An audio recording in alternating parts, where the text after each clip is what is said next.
banks insist it's too early to attribute third quarter performance as signs of full recovery.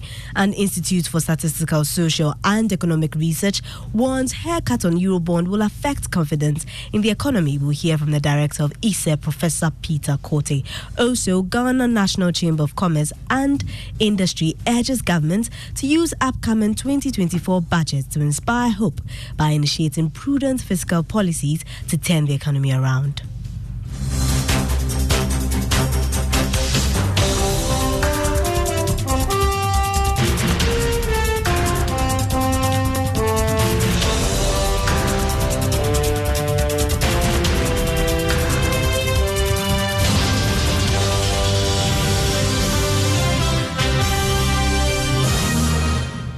Let's settle for details. My name is Elikem Aku Kumpe.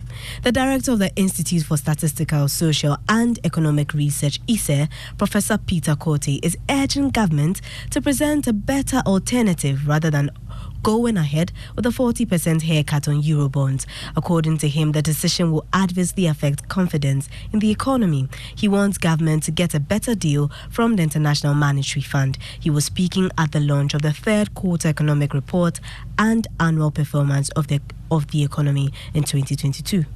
Best option is not to give anybody a haircut. The best option is when you borrow, you respect the terms of the agreement, honor your obligations. But where we've reached, the option is to give haircuts. But I believe in doing so, there is some discussion, there is some consensus with the lenders to ensure that they agree to the terms. I find the 30 to 40% quite punitive, but given where we are, government cannot honor, then that is the next option to consider. But the consensus is quite key. Consensus building in such areas is very key for them to agree rather than take it or leave it, in my view. Commercial banks say it is early days yet to attribute the third quarter financial performance to signs of full economic recovery. So far, banks have been producing good third quarter financial results. But Chief Executive Officer of the Ghana Association of Banks, John Ewa, is of the view that it is too early to conclude that banks have fully recovered from the impact of the domestic debt exchange program. Be it as it may, we still have a lot of work to do to close the year on a good note. As you know, we don't have the right capital buffers as an industry, and for which reason we sent our capital restoration plans to the regulator. So if the earnings are good, and with Bank of Ghana's decision on payment of dividend, which means all the earnings are going to be plowed back into capital, which should help us to do a lot more business going to 2024 and beyond. I think the market is very hungry for some closure, and we need some level of closure where we know that a line has been drawn. There is no debt operations in the horizon. We all know that we are not done with the debt operations per se. The Eurobond is outstanding. The bilateral loans are also pending. We are hoping that, as the minister said, by the end of this year, we'll have a semblance of closure to all these. Then we will know that the very worst case scenario is over. The Ghana National Chamber of Commerce and Industry is asking the government to use the upcoming 2024 budget to inspire hope by initiating prudent fiscal policies that will propel private sector growth.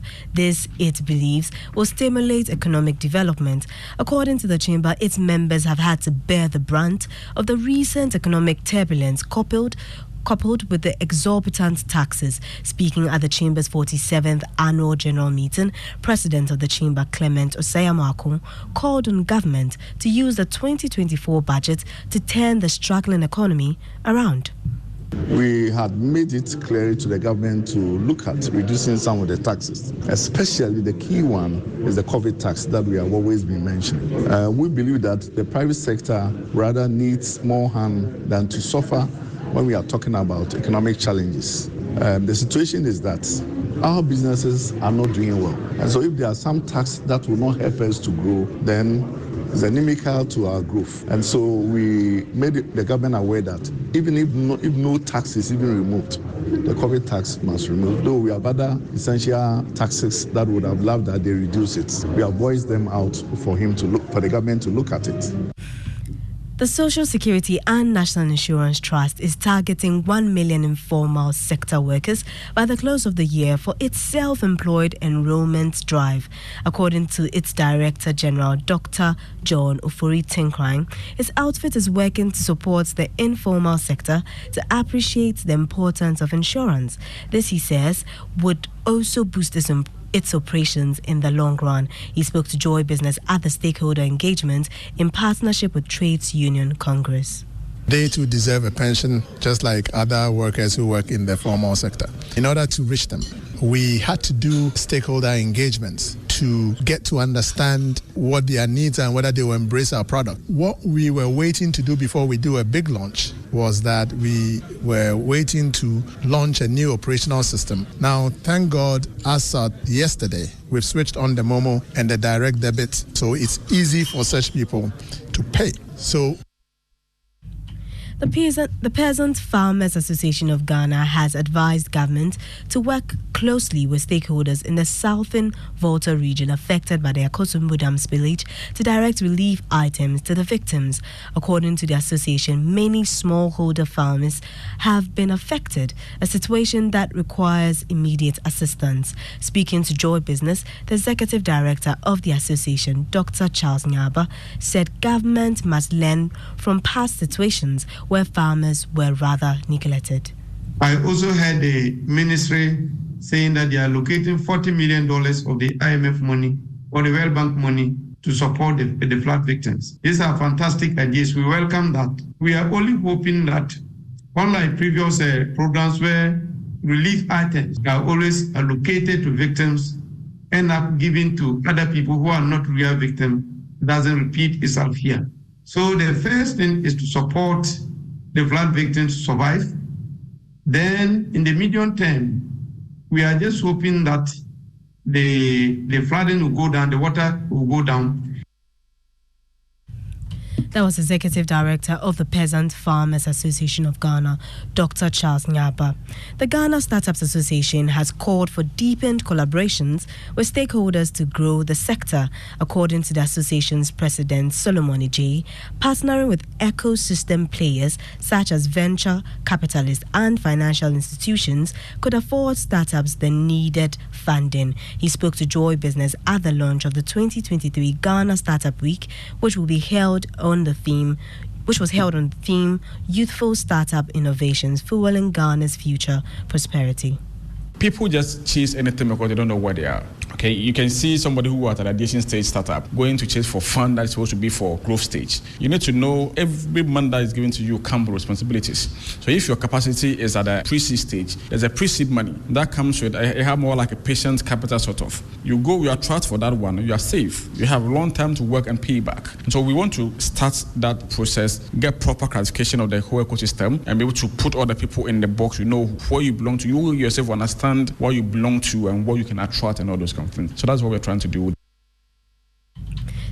Next is your pension tip on MoneyLab.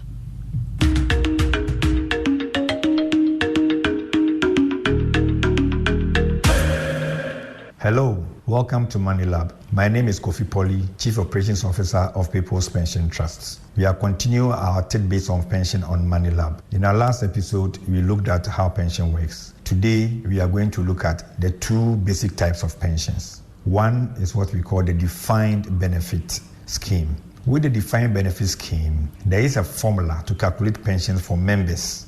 The key parameters in the formula are the frequency of your contribution. That if it's monthly, how many months are you contributing per month? Then we also look at your salary, the salary that's contributed. These are the two parameters we use in calculating your pension in terms of old age retirement. Thank you once again for being with us on MoneyLab. Hope to see you in our next episode.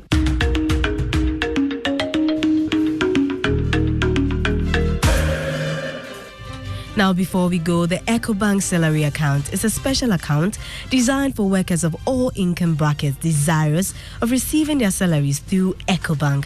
With the EcoBank Salary Account, you are guaranteed all the benefits of a normal savings and current account, plus more. EcoBank salary account gives workers free life insurance cover of up to 10,000 Ghana cedis, 24/7 access to cash and e-banking services, internet and mobile banking services, high interest on savings, no minimum balance, ability to save through the EcoBank Save As You Spend, a unique feature that helps customers to save and invest. Remember, the insurance policy covers death, permanent or temporary disability, critical illness, hospitalization, retrenchment, and more. Savings or current account holders at EcoBank do not have to close their existing accounts to enjoy the numerous benefits of EcoBank salary account. Just ask your branch to switch your existing account to the EcoBank salary account. Non-EcoBank account holders should approach any EcoBank branch and ask for the EcoBank salary account. Switch your salary account today and enjoy amazing benefits at EcoBank. EcoBank toll-free number is 0800 003225 whenever, wherever. EcoBank, the Pan-African Bank. And that ends the news of 1. My name is Elikem Aku Kumpe.